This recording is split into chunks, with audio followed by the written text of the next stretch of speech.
네, 선생님들, 첫 번째 강의를 잘 듣고 어떻게 좀 쉬고 오셨는지, 혹은, 네, 하루나 이틀이 지나서 이 영상을 보고 계신지 모르겠네요. 이 시간을 통해서도 우리가 세계관에 대해서 조금 더 깊이 알아보는 시간들을 가져볼 텐데요. 두 번째 시간은 바로 기독교 세계관에 대해서 조금 더 이론적인 내용들을 함께 배워보는 시간입니다. 전반부에는 제가 주도적으로 강의를 진행을 하게 될 거고요. 후반부에는 선생님들께서 짧은 공과를 교재를 통해서 진행하시게 될 거예요. 이 내용이 사실 이론적이어서 조금 어렵게 느껴질 수도 있을 텐데요. 이 강의를 듣게 되면은 딱 세 가지로 우리가 기독교 세계관에 대해서 정리할 수 있을 겁니다. 한 가지의 말씀을 통해서 기독교 세계관을 설명할 수 있고요. 그리고 그것을 통해서 기독교 세계관의 큰 뼈대가 무엇인지를 정리할 수 있고, 그리고 이제 기독교 세계관이 어떻게 실천될 수 있는지 기준에 대해서 두 가지를 함께 배워볼 수 있게 될 겁니다. 우리가 지난 시간에 세계관에 대해서 세상의 여러 가치들이 여러 문화들 안에 녹아들어져 있다라는 것을 우리가 함께 배웠지요. 그리고 그것을 기독교 세계관이라는 렌즈를 통해서 분별해야 한다는 것을 배웠습니다. 우리가 세상의 문화를 성경의 가치에 빗대어서 잘 분별하기 위해 우리의 눈에는 렌즈가 필요합니다. 그것을 기독교 세계관이라고 이름을 붙여볼 수 있을 거예요. 세계관은요, 세상을 바라보는 관점을 뜻합니다. 더 구체적으로는 이 세상이 어디서 시작해서 어디서 끝이 나는지 시작과 끝에 대해서 물어보는 질문이라고도 이야기해 볼 수 있겠고요. 시작과 끝, 그리고 이 세상의 목적에 대해서 질문해 보는 것이 또한 세계관이라고 이야기를 해볼 수 있을 겁니다. 우리가 지난 시간에 기독교 세계관에 도전하는 네 가지의 세계관을 배웠습니다. 황금만능주의, 쾌락주의, 그리고 외모지상주의, 상대주의에 대해서 배웠는데요. 만약에 우리가 이 세상의 모든 시작과 끝이 돈에서 시작해서 돈으로 끝나기 때문에 돈이 우리 모든 인생의 목적이 되어버린다면 그것을 우리는 황금만능주의라고 이야기를 해볼 수 있을 겁니다. 우리가 외모에서 시작해서 외모로 끝나기 때문에 우리 인생의 모든 목적이 외모가 되어서 우리가 하는 모든 노력들이 나의 외모를 가꾸는 것이 되고 성형수술을 한다거나 혹은 나의 몸을 상하게 하면서까지 운동을 하고 있다면, 그렇다면 우리는 외모지상주의의 세계관을 살아가고 있다고 이야기를 해볼 수 있을 거예요. 네, 그렇습니다. 세계관은 시작과 끝, 그리고 목적에 대한 이야기입니다. 그래서 세계관을 저는 이렇게 묘사해 볼 수 있을 것 같아요. 여행이라고 저는 묘사해 볼 수 있을 것 같습니다.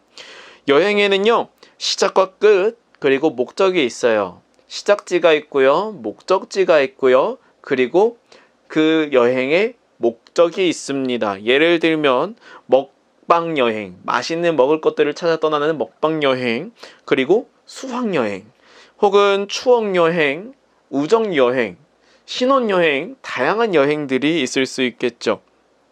자, 교재를 보시면은 14페이지에 가고 싶은 여행지, 그리고 그 여행지에 여행을 갈 때 무엇을 챙겨야 할지를 적어보는 칸이 있습니다. 제가 대그룹 모임으로 이 시간을 진행을 할 텐데요. 우리 어린이들 그리고 선생님들께서 함께 적어보시고 또 발표하는 친구들에게는 제가 또 특별히 시상도 하려고 하고 있습니다. 선생님들께서 각자 시간을 내서 한번 적어보시고요. 그리고 나서 이 내용을 통해서 함께 적어보시면은 여행의 목적지가 되었든 혹은 내가 무엇을 가지고 갈지를 정하는 것이 되었든 이 두 가지 중에 반드시 하나에는 이 여행의 목적이 담겨져 있습니다. 목적지에 담겨져 있을 수도 있고 내가 무엇을 챙겨가는지에도 담겨 있을 수 있는데요. 그것을 통해서 여행에 목적이 있다, 우리가 세계관에도 목적이 있다라는 이야기들을 같이 함께 나눠보고 싶습니다. 우리 아래 칸에 보면은 비행기 티켓이 있습니다. 비행기 티켓에도 보면은 빈칸이 뚫어져 있죠. 두 개의 빈칸이 있는데요. 첫 번째 빈칸에는 우리 이름을 쓰면 되겠고요. 각자 이름을 쓰시면 되겠고, 그 다음에 목적지가 뚫려져 있는 빈칸이 있습니다. 이 목적지에는 제가 이 비행기 티켓 안에 목적지를 찾을 수 있는 힌트들을 담아 넣었습니다. 자, 혹시 찾으셨나요? 네, 시간이 없기 때문에 제가 역시나 빠르게 진행을 하도록 하겠습니다. 첫 번째 힌트가 무엇이냐면 비행기 편명이에요. RM1136 이렇게 되어 있죠. 그 다음 힌트는 출발 시간입니다. 11시 36분. 네, 편명에도 똑같이 있던 숫자였어요. 그리고 게이트가 있습니다. N256번 게이트입니다. 그리고 네 번째 QR코드가 있죠. 네, 편명은 바로 로마서, 숫자는 11장 36절을 뜻하고요. 출발 시간도 11시 36분, 11장 36절을 뜻합니다. 게이트는 신약성경 256페이지를 뜻해요. 그리고 QR코드를 찍어보면 로마서 11장 36절로 바로 옮겨갈 수가 있습니다. 네, 정답은 바로 로마서 11장 36절이었어요.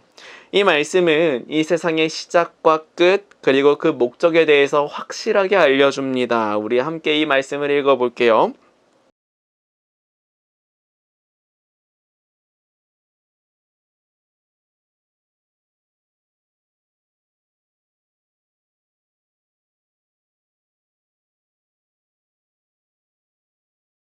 네, 우리 앞에 있는 말씀을 우리 같이 함께 쭉 읽어보셨을 텐데요. 우리가 함께 읽은 이 말씀에 반복되는 단어가 바로 우리 티켓에 명시되어 있어야 할 목적지입니다. 무엇일까요? 바로 하나님입니다.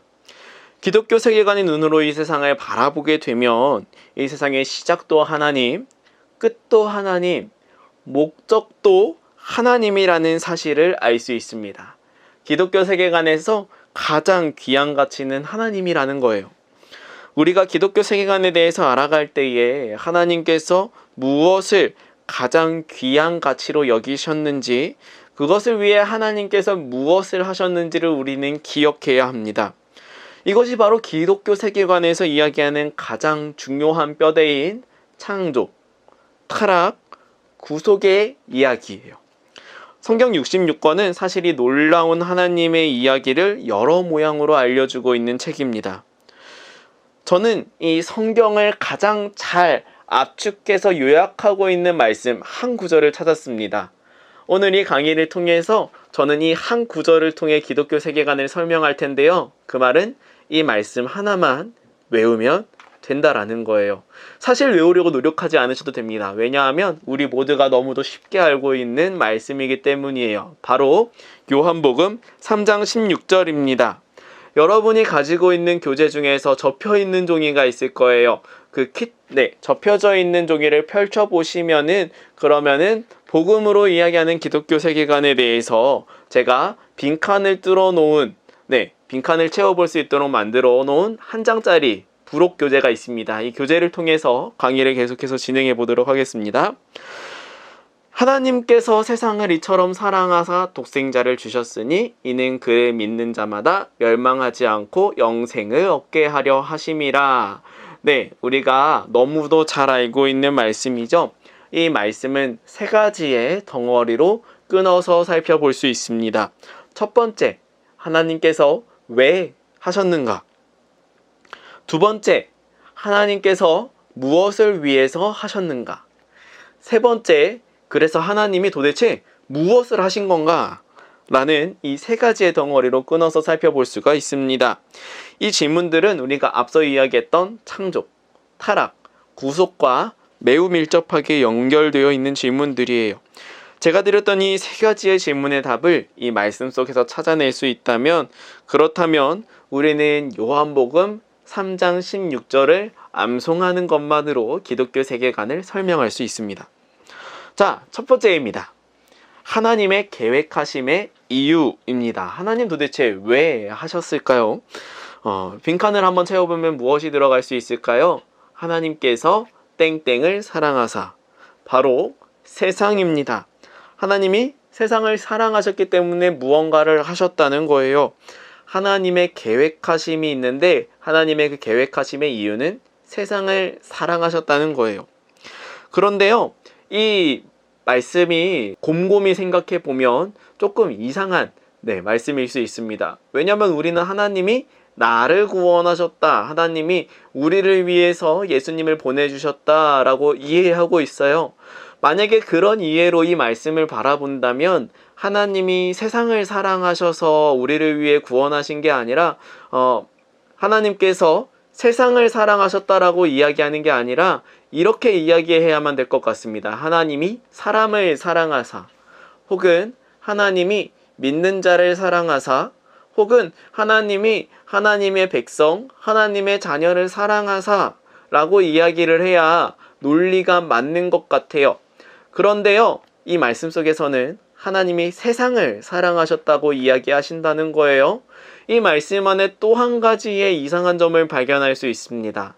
그것이 무엇이냐면 요한복음을 쓴 저자가 사도 요한인데요. 사도 요한이 쓴 편지가 있죠. 요한일서라는 편지가 있습니다.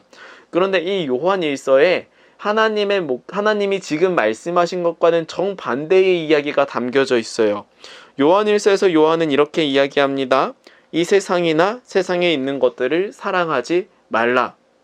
같은 요한이 쓴 말씀이고 요한이 쓴 편지인데 한 말씀에서 하나님이 세상을 사랑하셨다고 이야기하고 우리 보고는 세상을 사랑하지 말라고 이야기합니다. 하나님께서 사랑하시는 것을 우리 보고 하지 말라 그러면은 뭔가 앞뒤가 맞지 않는 말을 하고 있는 것 같은 느낌이 든다라는 거예요. 도대체 왜 하나님은 세상을 사랑하셨다고 이야기를 하셨을까요? 여기에 바로 창조의 목적이 등장합니다. 여기에 창조의 목적이 담겨져 있어요. 하나님께서는 우리 사람들과 함께하기 위해 이 세상을 창조하셨습니다. 이사야 45장 18절을 보면 대저 여호와께서 이같이 말씀하시되 하늘을 창조하시니 그는 하나님이시니 그가 땅을 지으시고 그것을 만드셨으며 그것을 견고하게 하시되 혼돈하게 창조하지 아니하시고 사람이 거주하게 그것을 지으셨나니 나는 여호와라 나 외에 다른 이가 없느니라 라고 말씀을 하고 계십니다.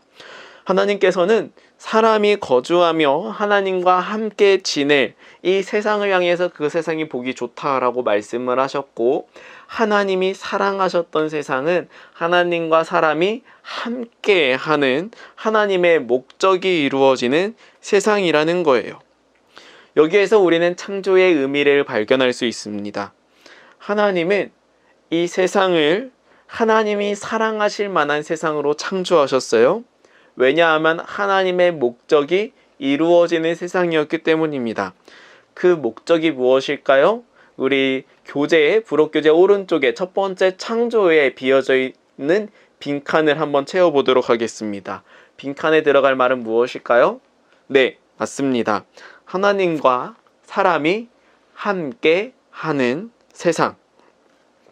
하나님과 사람이 함께하는 아름다운 세상이 바로 하나님의 창조의 목적이었고 또 하나님의 눈으로 바라본 이 세상의 원리였습니다. 하나님의 눈으로 바라본 창조는 하나님과 사람이 함께하는 아름다운 세상이었어요. 자, 이제 두 번째로 넘어가 보도록 하겠습니다. 두 번째, 하나님은 무엇을 위해 계획을 세우시고 이루시나요? 이 내용도 요한복음 3장 16절에서 찾아볼 수 있습니다. 우리 빈칸 너무도 쉽게 채워볼 수 있을 텐데요. 무엇일까요? 네, 맞습니다. 믿는 자마다 멸망하지 않고 영생을 얻게 하려 하심이라. 하나님의 계획은 믿는 자가 멸망하지 않고 영생을 얻는 거예요. 이것을 뒤집어 보면 뭐라고 이야기할 수 있을까요? 이 세상에 있는 모든 사람은 멸망할 수밖에 없는 죽음의 상태에 있는 존재들이라는 겁니다. 하나님이 무엇을 위해 하셨는가라는 이 질문은 결국에는 이 세상의 타락과 관련된 질문인 거예요. 누군가가 어둠에 대해서 이야기할 때 어둠이 있다 없다라고 이야기하지 않습니다. 어둡다 혹은 어둡지 않다라고 이야기를 하죠. 왜냐하면 어둠이 존재하는 것이 아니라 어둠은 어떤 상태를 이야기하기 때문이에요. 바로 빛이 없는 상태를 이야기하는 겁니다. 우리가 죽음에 대해서 이야기할 때도 누군가에게 죽음이 있다라고 이야기하지 않고 누가 죽었다라고 이야기를 합니다. 왜일까요? 바로 죽음은 생명이 없는 상태를 이야기하기 때문이죠. 모든 사람이 죽음 가운데 있다라는 것이 어떤 의미일까요? 모든 사람이 생명이 없다라는 거예요. 성경에서 생명이 무엇이냐면 바로 하나님이죠. 하나님이 함께하지 않는 사람, 하나님이 함께하지 않는 세상은 곧 생명이 없는 세상, 생명이 없는 사람, 그래서 죽은 사람, 죽은 세상이라는 겁니다. 그것이 바로 타락이에요. 그래서 우리가 하나님의 목적, 하나님이 무엇을 위해서 일을 하셨는지를 물어보는 답에서 알 수 있는 것은 바로 타락, 이 세상의 타락, 사람의 타락입니다. 그렇다면 우리 타락에 있는 이 빈칸을 한번 채워보도록 할게요. 이 빈칸에 들어갈 내용들은 무엇일까요? 네, 조금 어려울 것 같아서 제가 힌트를 드리도록 하겠습니다. 앞에 있는 두 단어는 같은 단어고 아래에 있는 네 칸에 들어가는 단어는 초성이 이렇습니다. 시옷, 기역, 이응, 니은입니다. 무엇일까요? 정답은 바로 하나님을 떠나 하나님과 상관없는 세상. 바로 이것이 바로 타락한 세상이라는 거예요. 하나님이 함께하지 못해서 하나님과 상관없는 방향으로 흘러가는 세상. 이 세상을 성경에서는 타락한 세상이라고 이야기를 합니다. 타락한 세상을 살아가고 있는 우리들, 하나님을 떠나서 하나님과 상관없는 삶을 살아가고 있는 우리들을 성경은 사망 가운데 있다라고 이야기를 하는 것이죠. 그래서 이제 우리는 세 번째로 넘어가 보려 합니다. 하나님은 무엇을 하셨을까요? 하나님의 행동에서 우리는 또 한 가지의 기독교 세계관의 중요한 뼈대를 발견하게 돼요. 자, 하나님께서 무엇을 하셨나요? 빈칸에 들어갈 세 글자, 바로 독생자입니다. 독생자를 주셨다는 것에 대해서 사도 요한은 부연하는 설명을 합니다. 광야에서 뱀에 들린 것처럼 인자가 들려야 한다.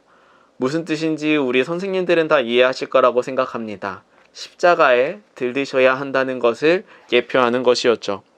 하나님께서는 하나님을 떠나 하나님과 상관없는 삶을 살아가는 이 세상 사람들이 다시금 하나님과 함께 할 수 있는 유일한 길을 놓으셨는데요. 바로 예수 그리스도라는 통로였습니다. 예수 그리스도의 십자가 희생을 믿으며 회개하고 돌이킬 때에 우리는 예수 그리스도를 통해 다시금 하나님과 함께 할 수 있습니다. 그래서 누가복음에 보면 예수님의 이름이 등장합니다. 너무도 유명한 말씀이죠. 보라, 처녀가 잉태하여 아들을 낳으리니 그 이름을 무엇이라 하라? 임마누엘이라 하라. 임마누엘이 무슨 뜻이죠?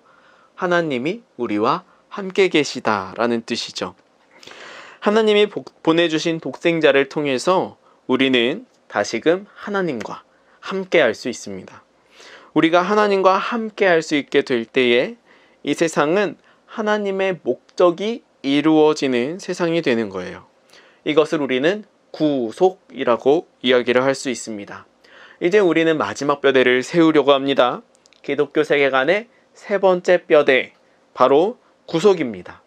구속된 세상을 우리가 어떻게 설명할 수 있을까요? 우리가 위에 창조와 타락을 잘 채워보았다면 이 세 번째 구속된 세상에 대해서도 쉽게 채워볼 수 있을 것 같아요. 무엇일까요? 네, 맞습니다. 예수님의 희생으로 우리와 하나님이 함께하는 세상. 그래서 이런 세상은 하나님의 목적이 회복되는 세상이라고 이야기를 해볼 수가 있습니다. 요한복음 3장 16절을 통해서 우리는 창조, 타락, 구속, 요약해서 신학교에서는 이것을 창타구라고 이야기를 하곤 했었는데요. 이 창타구의 렌즈를 통해서 세상을 바라볼 때에 우리는 하나님의 목적을 발견할 수 있다는 것을 알게 되었습니다.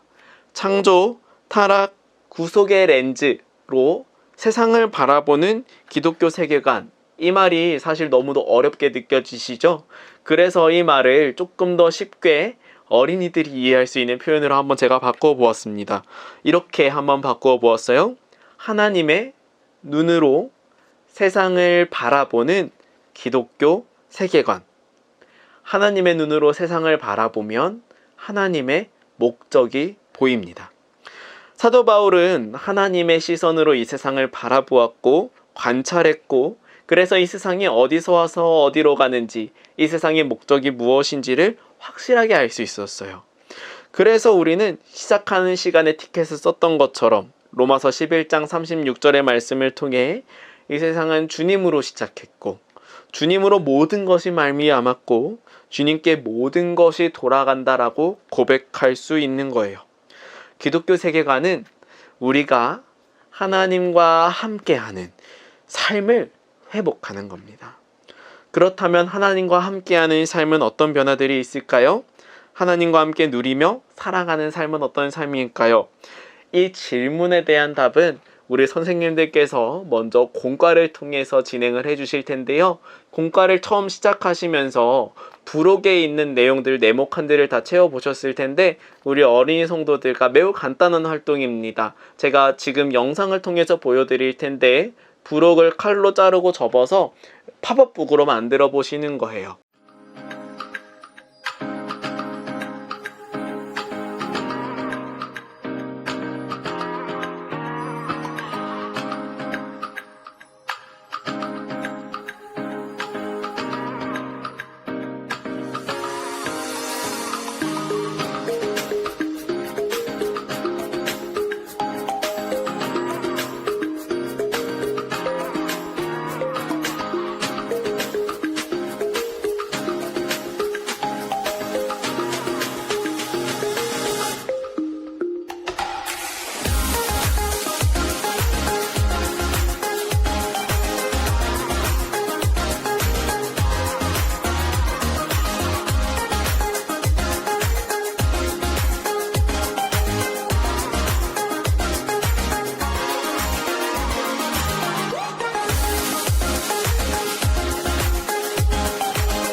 그렇게 우리 어린이 친구들과 같이 함께 진행을 해보시고 나서요, 이후에 있는 교재의 내용들을 가지고 우리 어린이 친구들과 답을 주고받고 빈칸을 채워보시면서 진행을 해보시면 되겠습니다. 제가 진행하는 것처럼 이렇게 진행을 해주시면 될 것 같아요. 지금부터 시작하겠습니다. 성경이 우리 인생에 대해서 가르쳐주는 기준이 있어요. 그 기준을 우리에게 조금 더 익숙한 단어를 써보면은 우리는 계명이라는 단어를 통해서 이야기를 해볼 수 있을 거예요. 계명을 기억하게 된다면 우리는 중요한 순간에 여러 가지 고민들 가운데에서 하나님의 뜻을 잘 깨닫고 선택할 수 있겠죠. 예수님께서도 우리에게 제일 되는 계명에 대해서 말씀해 주신 것들이 있어요. 그 힌트를 우리가 퀴즈를 통해서 같이 함께 알아볼 텐데요. 우리 교재에 있는 퀴즈를 풀어보면서 예수님의 계명이 어디에 담겨 있는지를 한번 성경 속에서 찾아보았으면 좋겠습니다. 자, 첫 번째 문제예요. 첫 번째 문제는 바로 지난 월드컵에서 한국이 아쉽게 16강에서 떨어졌죠. 하지만 마지막 경기, 독일과의 경기에서 2대0으로 이겼습니다. 그렇다면 다음 월드컵은 카타르에서 열리게 되는데, 다음 월드컵이 열리는 해는 몇 년도일까요? 2000땡땡년입니다. 몇 년일까요? 네, 정답은 22년입니다. 그렇다면 첫 번째 퀴즈 정답은 22겠지요. 우리 밑에 있는 빈칸에 22를 먼저 적어놔 봅시다. 두 번째 퀴즈의 문제는 무엇일까요? 우리가 건물에 들어가거나 학교에 갈 때 요즘 코로나 때문에 발열 체크를 하게 되는데 우리 열이 몇 도 이상이면은 땡땡 5도 이상이면은 우리가 출입하지 못하고 기다렸다가 계속해서 열이 떨어지지 않으면은 집에 돌아가야 되는데요. 이 땡땡에 들어갈 숫자는 무엇일까요? 네, 정답은 바로 37입니다. 네, 그렇다면 아래에 있는 두 번째 퀴즈의 정답 37을 밑에 있는 칸에 같이 한번 적어보세요. 마지막 퀴즈입니다. 자, 이 단어는 3으로 나눠질 수 있는 자연수인데요. 일본 사람들은 이 발음이 감사합니다를 뜻하는 땡큐랑 비슷해서 감사합니다를 쓸 때 이 숫자를 쓴다고 이야기를 하기도 해요. 하나의 강력한 힌트를 더 드립니다. 구약의 성경은 총 몇 권으로 되어 있을까요? 정답은 바로 39이죠. 구약은 39권으로 되어 있습니다. 네, 그렇다면 이 39도 아래에 있는 빈칸, 네, 3번 퀴즈의 정답 칸에 한번 적어볼까요?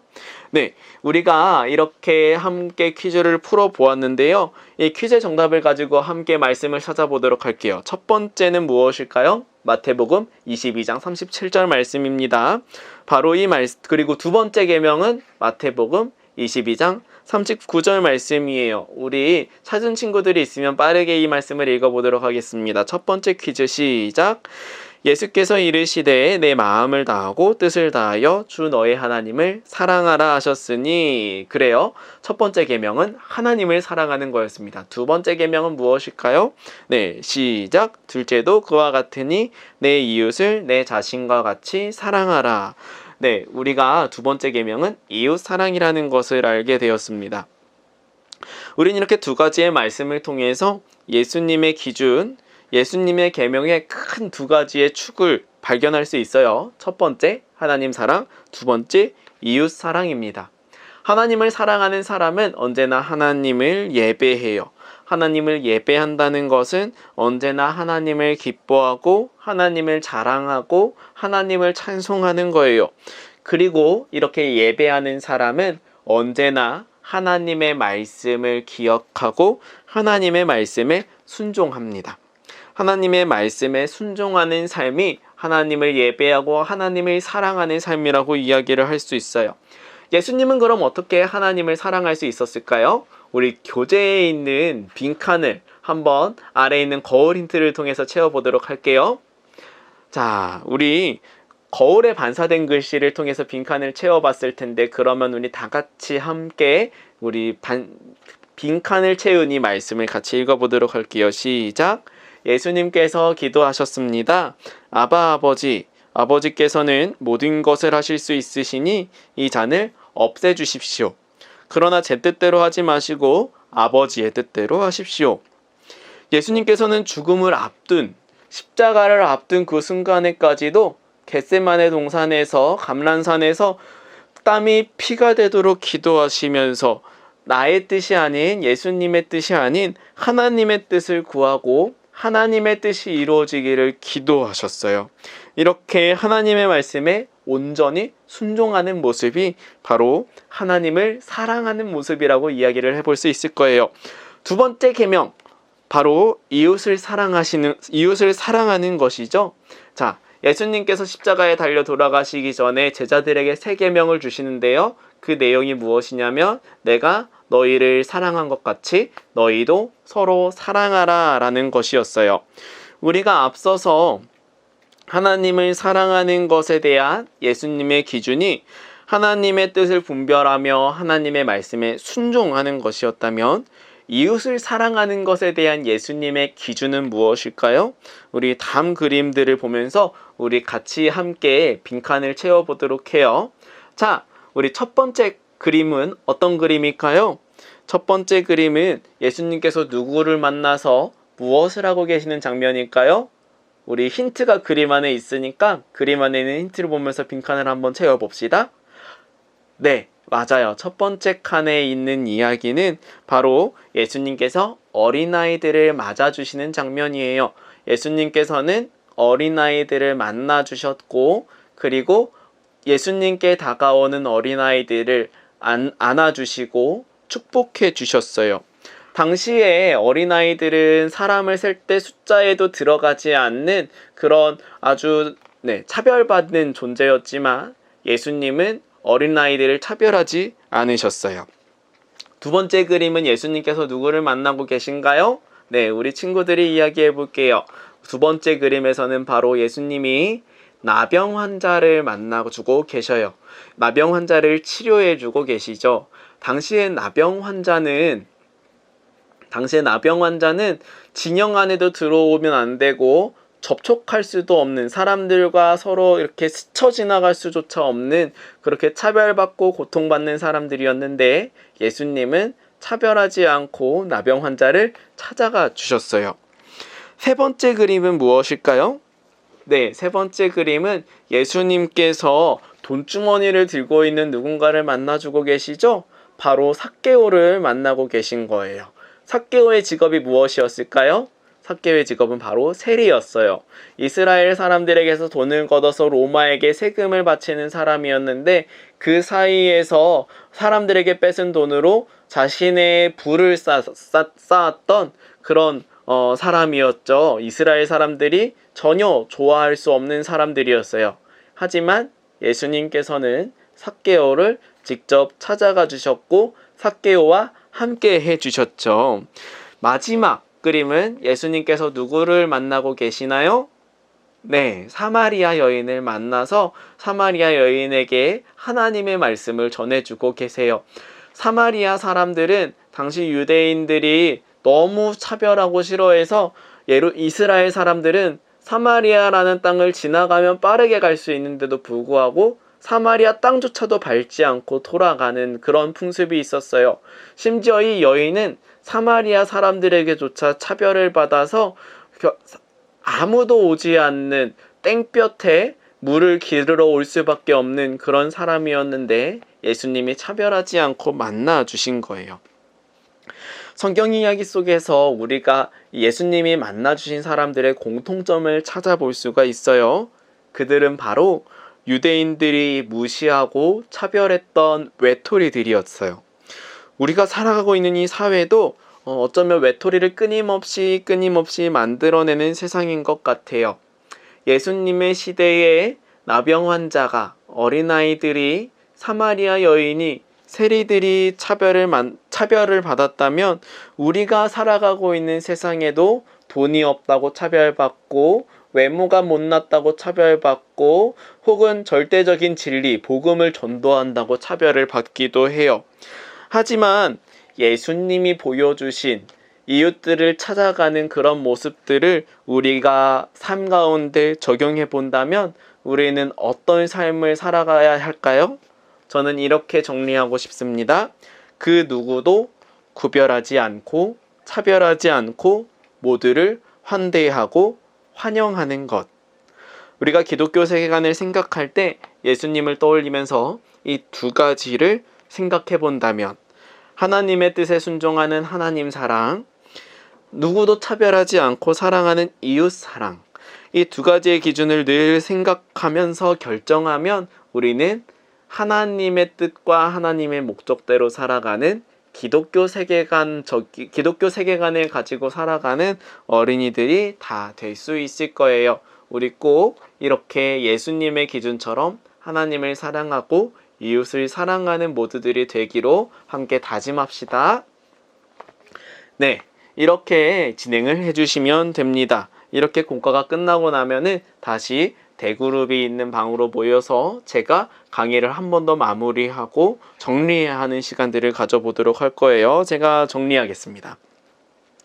자, 우리 친구들 선생님의 진행에 따라서 공과 잘 마쳤지요?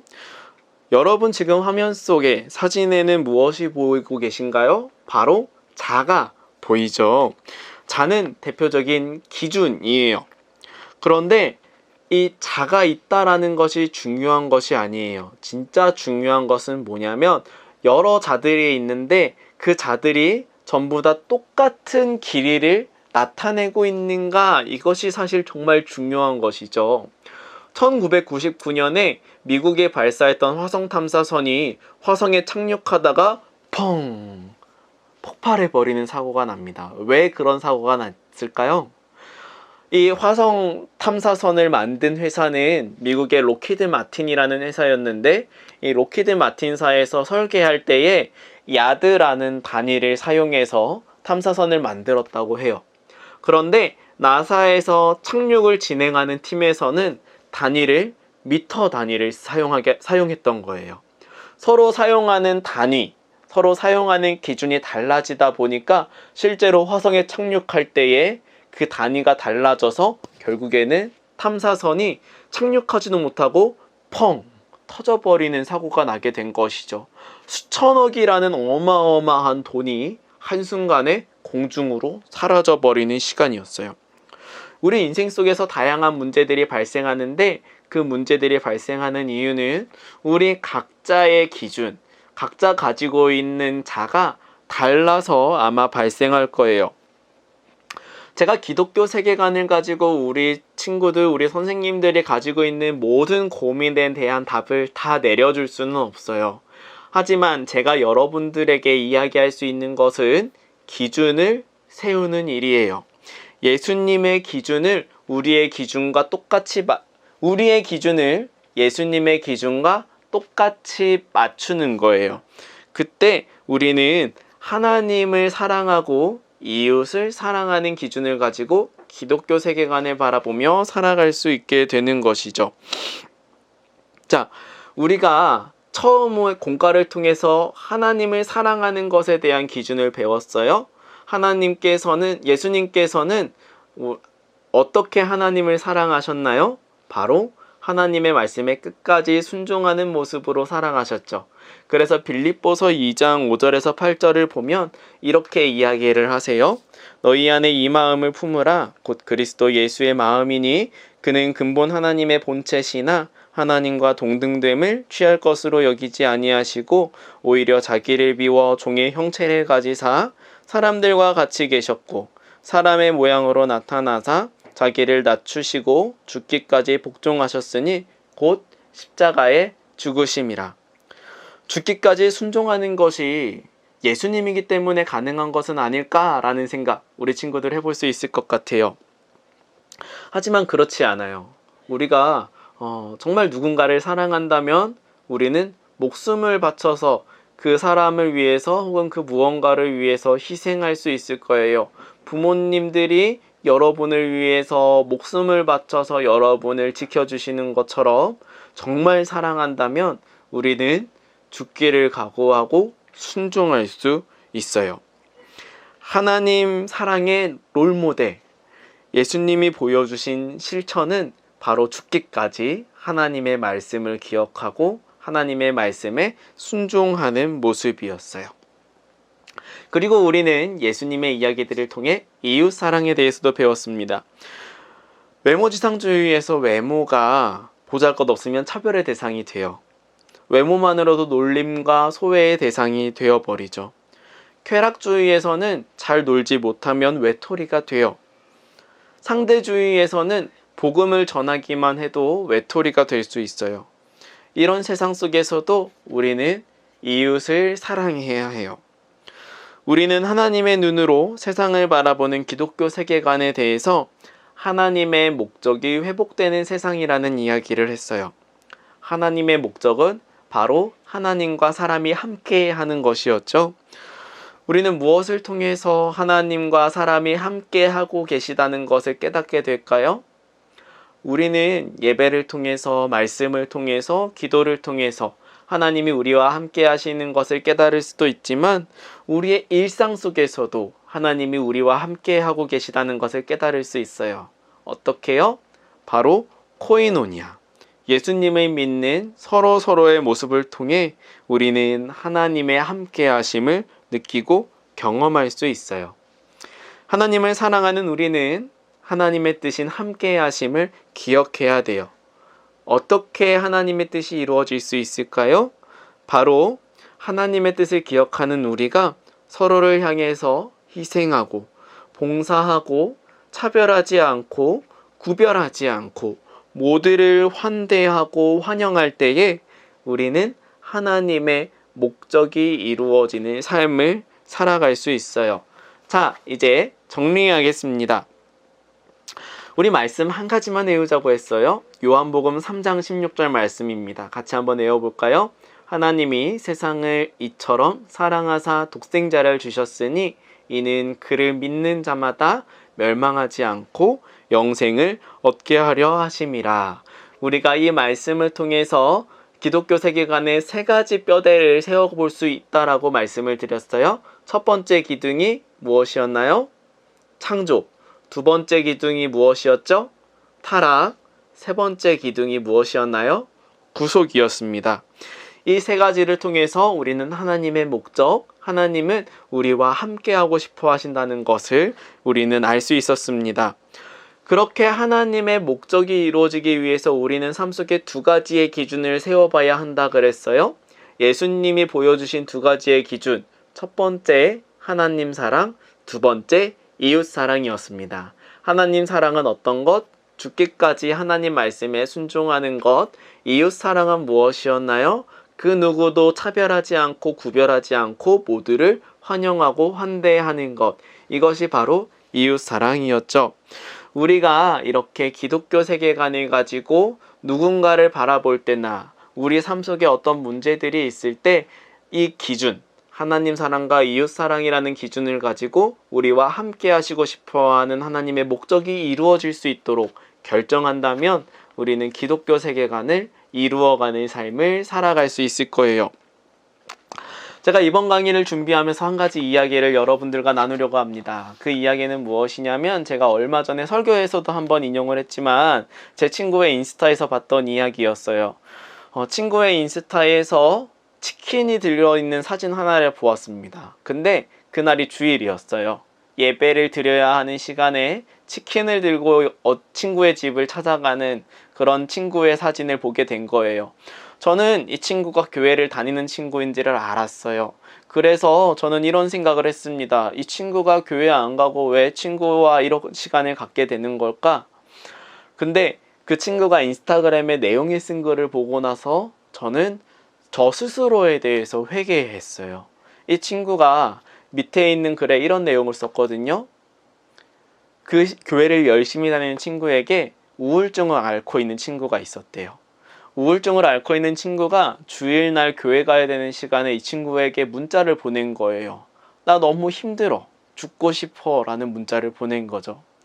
이 친구는 교회를 가던 길에 교회를 가다 말고 곧바로 먹을 것과 마실 것을 사서 발걸음을 돌려 그 친구의 집으로 갔어요. 그리고 그 친구에게 어려운 이야기들을 다 들어주고 함께 울어주고 또 함께 시간을 보내주었어요. 어쩌면은 그 친구는 그 시간에 어떤 그 우울증을 앓고 있던 친구는 정말 죽으려고 결심을 했었을지도 몰라요. 하지만 그 순간에 그 우울증을 앓고 있던 친구를 곧바로 찾아갔던 그 한 명의 친구 때문에 결국에는 죽음이 아니라 삶을 선택할 수 있었던 거죠. 저는 이 친구의 모습을 통해서 예수님의 모습을 발견할 수 있었던 것 같아요. 정말 하나님을 사랑하고 이웃을 사랑해서 하나님이 우리와 함께 하시는 것을 이웃들에게도 전해주려는 사람의 모습이 어떠한지를 저는 배울 수 있었던 것 같습니다. 우리가 하나님 사랑, 이웃 사랑, 그래서 하나님의 목적, 우리와 함께 하시고자 하는 하나님의 목적이 우리 삶 속에 이루어지기 위해서 여러 가지 고민들을 하게 될 텐데 이 기준 하나만 생각하면, 하나님 사랑, 이웃 사랑이라는 기준 하나만 생각한다면 우리는 이 친구처럼, 제가 소개했던 친구처럼 생명을 살리고 예수님을 전하는 기독교 세계관을 가지고 살아가는 멋진 신앙인들이 다 될 수 있을 거라고 생각합니다.